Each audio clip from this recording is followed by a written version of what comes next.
3/4 du plafond sont faits. Maintenant, on arrive à l'endroit où il va y avoir une cloison. Donc là, juste après le frigo là, qui est là pour l'instant, on va mettre une cloison et avec une porte pliante. Donc là, vous voyez le plafond, pour l'instant, n'est pas encore recouvert, exprès parce qu'on va mettre le support de la porte pliante. Pour mettre le support de la porte pliante, il faut que la cloison soit en ébauche, on va dire, et il faut bien entendu que le plancher soit terminé. Donc pour l'instant, ici, le couloir est juste bouché. Ici, on a la petite pente qui correspond à la récupération de la hauteur du garde-boue avant. Et là, vous voyez que à partir de l'OSB, l'isolation et le plancher sont faits. Moralité, on va terminer d'abord tout le plancher. Sur cette planche-là, on va faire les trappes d'accès pour du rangement. On va recouvrir d'isolant et du plancher OSB. Une fois que ce sera fait jusqu'à l'avant, on pourra commencer à poser la structure de la cloison d'accès et donc le support de la porte pliante. Donc pour l'instant, vous voyez, le chantier est encombré. Un petit coup de baguette magique et je vous remontre tout ça une fois que tout est dégagé et qu'on est prêt à travailler sur le plancher. Voilà le résultat, un peu nettoyé. Et donc vous voyez là la surface qui va être recouverte d'isolant et de plancher OSB. Alors quant à la planche qui est ici, qui est donc une planche sur le couloir central d'origine, eh bien on va simplement la prendre et y découper les trappes d'accès. Donc je vais vous montrer comment moi je fais. C'est le plus simple. Un peu de colle, quelques vis, 2-3 coups de scie et c'est bon. Voilà la planche dans l'atelier. On va tracer et découper 2 trappes d'accès parce que le coffre va être relativement profond. Et si on ne fait qu'une trappe, ce sera difficile d'accès. Si on fait une grande trappe, ce sera plus fragile. Voilà, je vous montre ça. Là voilà. Et on y va.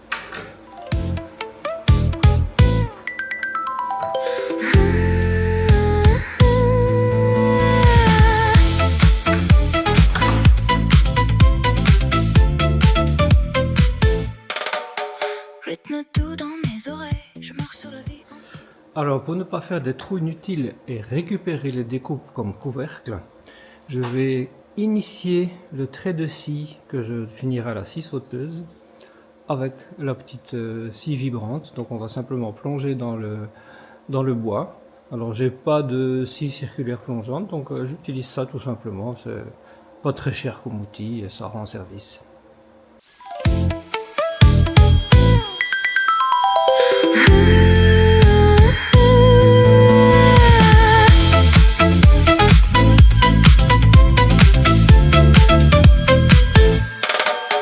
Rythme tout dans mes oreilles, je marche sur la vie ensoleillée.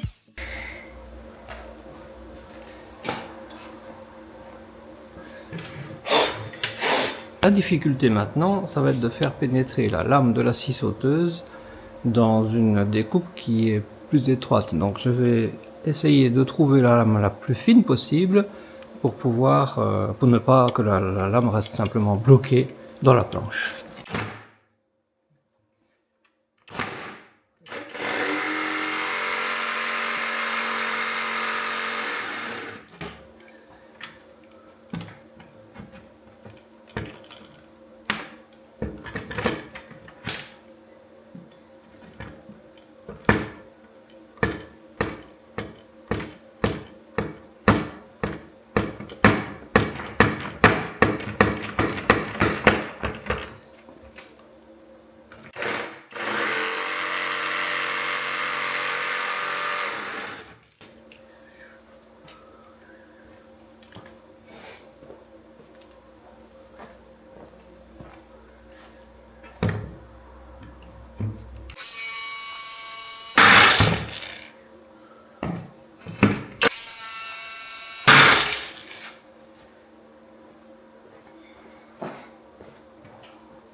Donc je vous montre ce que ça donne. Voilà, donc le trait droit, la découpe à faire. Alors maintenant on va s'occuper, vous voyez, des virages. Et pour faire ça plus facilement qu'avec une lame large, je vais prendre une lame très étroite, rien que pour tourner. Je reprendrai la lame droite pour faire les côtés droits par la suite. Donc voilà la lame pour les virages, comparée à celle pour les découpes droites, en espérant que la mise au point se fasse.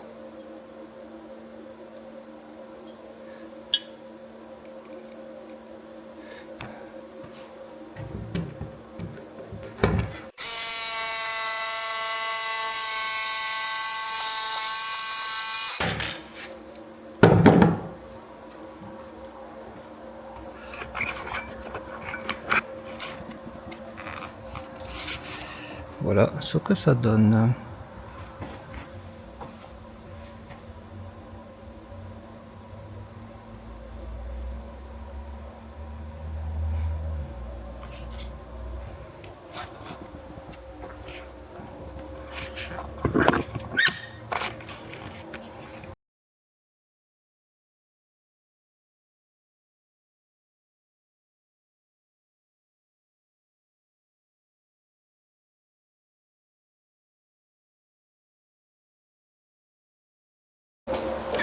Alors, pour faire le support de mes panneaux d'accès, je vais avoir besoin simplement de lattes de bois prédécoupées dans la planche d'une même épaisseur que celle du panneau principal,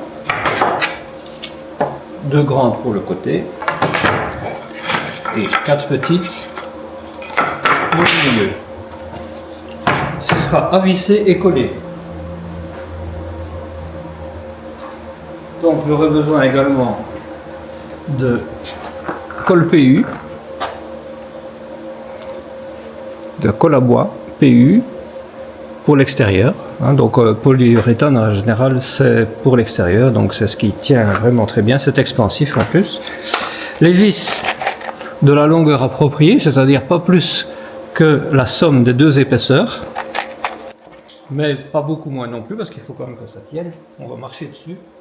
Alors on va disposer maintenant toutes les lattes extérieures,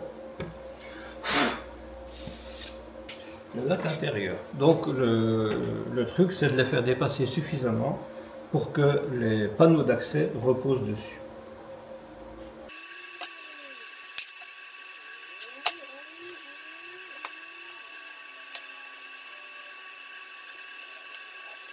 Pour faire ça proprement, je vais d'abord mettre quelques vis à blanc, de manière à les prépositionner. Ensuite, on va coller visser les lattes du milieu, qui seront donc au bon écartement, puisque les autres seront immobilisées. On les collera par la suite.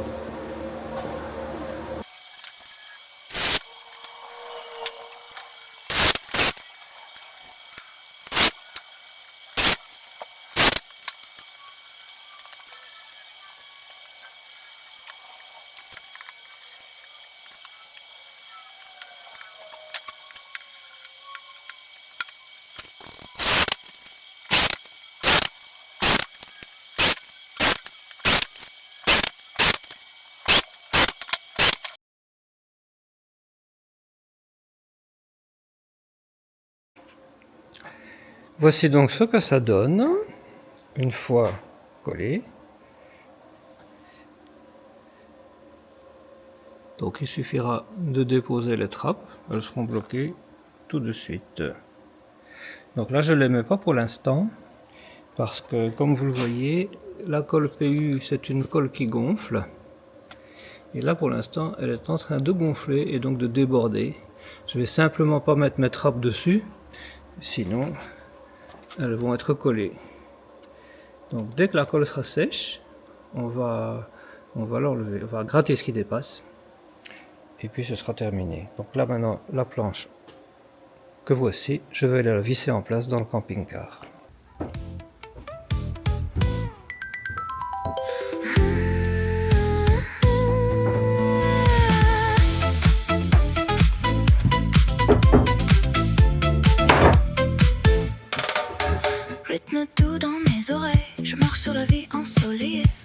devenu simple, sourire léger, tout va bien sans souci léger. Je vais où mon cœur m'emmène. Pas de plan, pas de chaîne. Le soleil accompagne mes pas. Je profite de chaque instant là. Ce rythme léger. Là, on va poser l'isolant en polystyrène. Donc, vous voyez qu'ici, on va avoir une pente à rattraper, hein, puisque en réalité, là, cette planche-ci que vous voyez, elle est inclinée, monte sur le garde-boue. Eh bien, je vais le plier. Donc, le plier de manière à ce qu'il épouse de manière harmonieuse la pente que vous voyez ici. Et pour faire ça, je vais vous montrer comment je fais. Et inutile de vous dire que pour ce qui concerne le plancher en OSB, je ferai exactement la même chose. Là, je vais repérer l'endroit où la courbure doit se faire. Ici et là.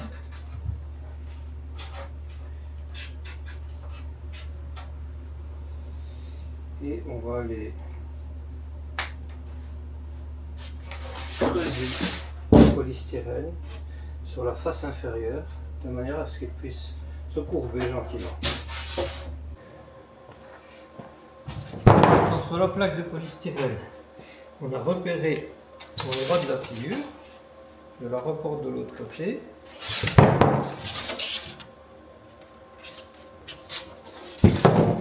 Là, on la trace.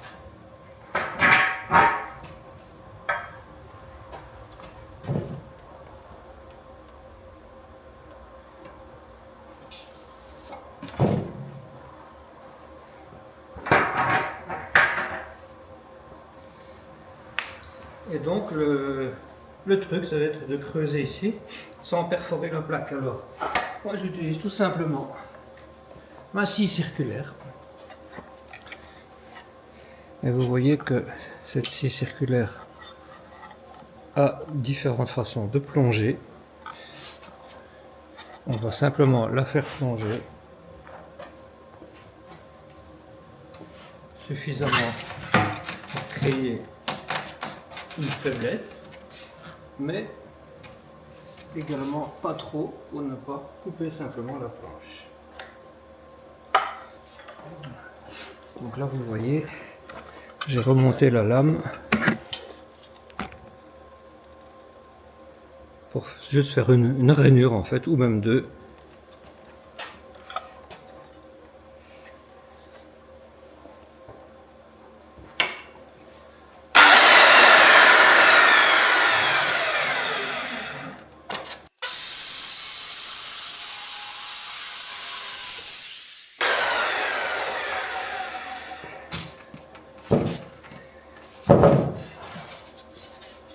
Alors comme le rayon de courbure n'est pas très important,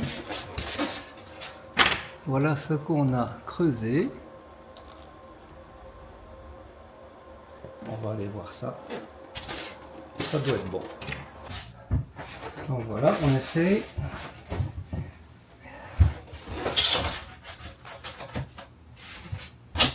Vous voyez, ça tient quasiment tout seul.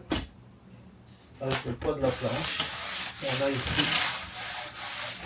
une cassure douce, mais fait rechercher. On va faire pareil maintenant avec les autres. Ensuite, avec le plancher OSB qui va être lui fixé avec les grandes vis. Voilà, on a mis le polystyrène, on a découpé l'emplacement de la trappe, la première trappe, celle des batteries 12 volts, et donc simplement il va y avoir un empilement de la trappe d'en bas, la couche de polystyrène et la couche d'OSB. Ça fera une seule trappe épaisse avec l'isolation, il suffira d'enlever. Voilà, c'est l'OSB du dessus, donc l'OSB plancher qui va tenir le tout et qui sera vissé sur le plancher inférieur. Voilà, ici on va continuer avec la découpe des deux trappes ici. Voilà, je vous montrerai le résultat une fois que ce sera terminé. Voici donc l'évolution du plancher. Donc ce que j'ai fait depuis la dernière fois, c'est finir l'isolation en polystyrène, que vous voyez là. Ce que vous voyez aussi, c'est qu'il y a bien sûr une petite pente. Donc j'ai préféré, plutôt que de rehausser tout le plancher au niveau des garde-boue, vous avez aussi bien à l'arrière qu'à l'avant une petite pente douce. Ça permet de gagner pas mal de hauteur dans la partie centrale du car. Et c'est pas plus mal, de toute façon il y a largement la hauteur sous plafond. Au niveau du plancher, donc l'isolation polystyrène, comme le reste de l'arrière du car. Là vous voyez les couches successives, donc le couloir central ici en dessous qui était comblé avec la première couche de planche ici, celle-ci, c'est une 20 mm. Ce que vous voyez ici en dessous, c'est simplement le support de la trappe. Vous avez l'isolation en polystyrène et puis le plancher OSB proprement dit. Voilà, le tout était de découper ça soigneusement de manière à faire correspondre aussi bien l'isolation que le plancher OSB aux trappes déjà fonctionnelles. Donc là ici vous allez voir, je vais refermer la trappe d'origine. Voilà, il y aura cette isolation qui va venir dessus, une planche OSB également au-dessus qui sera vissée à travers tout directement sur la trappe d'origine, et je vous montre au final ce que ça donne. Donc voici la trappe terminée. Aussi, alors tout ce plancher-ci en fait va être recouvert de la finition. Donc comme je l'avais dit dans une précédente vidéo, on a choisi une finition en dalle imbriquée, genre dalle salle de sport, mais ici ce sera finition apparente bois. Donc la trappe ici, vous voyez, c'est pas très compliqué, il suffit d'une rondelle, une vis qui traverse le tout, et on peut ouvrir la trappe facilement. Je vous montre la trappe, tout est vissé.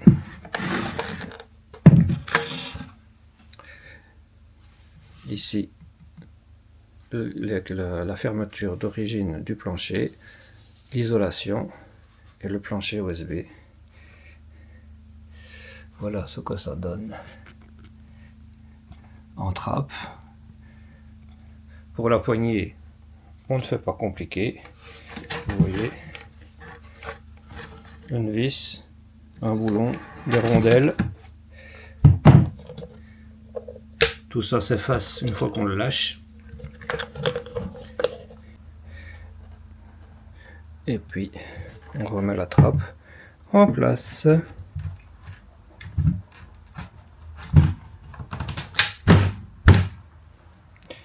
Voilà qui est fait. Donc là, on peut franchement marcher dessus. C'est comme le reste du plancher.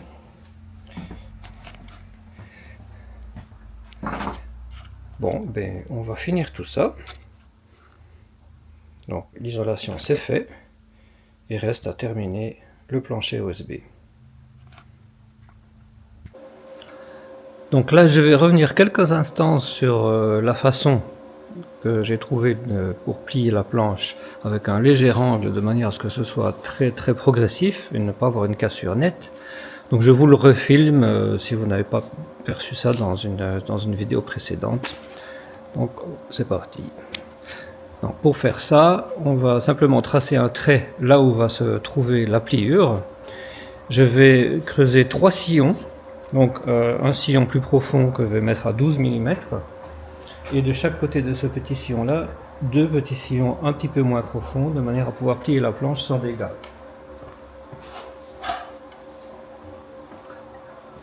Donc là, je commence avec une profondeur, je ne sais pas si vous la voyez, ici, de 12 mm.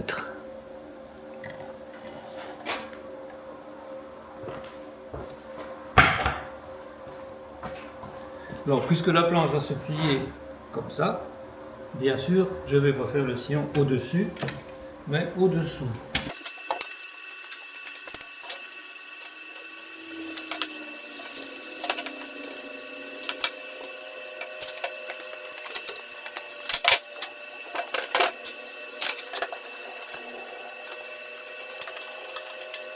Donc un petit guide vite fait pour caler la scie circulaire.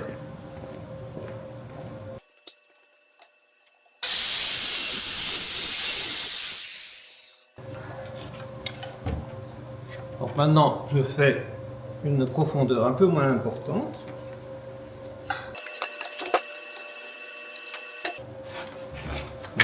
J'ai mis 9 mm. Et je vais décaler mon guide de 2 mm de chaque côté.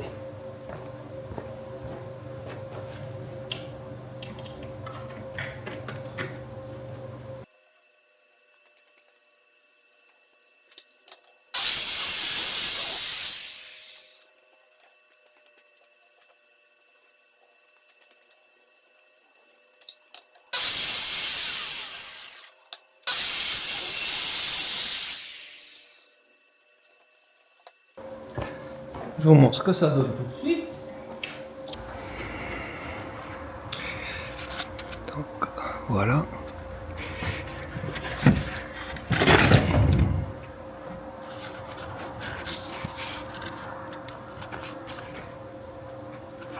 Voilà la découpe. Il y a un espèce de petit escalier, je ne sais pas si vous voyez bien.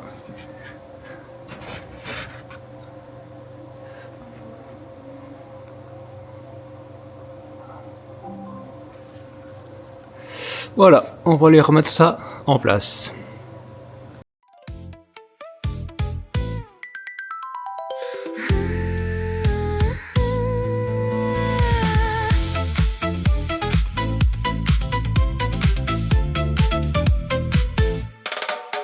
Rythme doux dans mes oreilles, je marche sur la vie ensoleillée. Tenue simple, sourire léger, tout va bien sans souci léger. Je vais où mon cœur m'emmène. Pas de plan, pas de chaîne.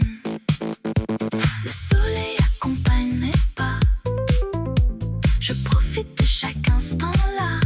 Ce rythme léger me correspond. Je vis ma vie sans contrainte aucune. Rythme doux, ambiance. Voici ce que ça donne une fois fini. Voilà, donc vous voyez une très légère pente ici. Alors bien entendu, il faudra reboucher ici la rainure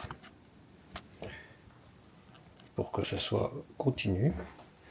Ici, on repasse en horizontal à ce niveau-là. On voit légèrement la petite arête, très doucement. Il n'y a plus qu'à monter la cloison avant. Je vous montre ça de l'autre côté.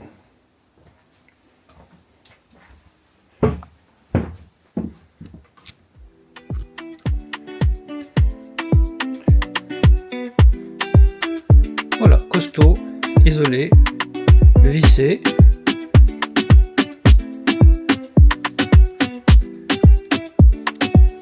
La suite, ce sera le montage de la cloison et du support de porte.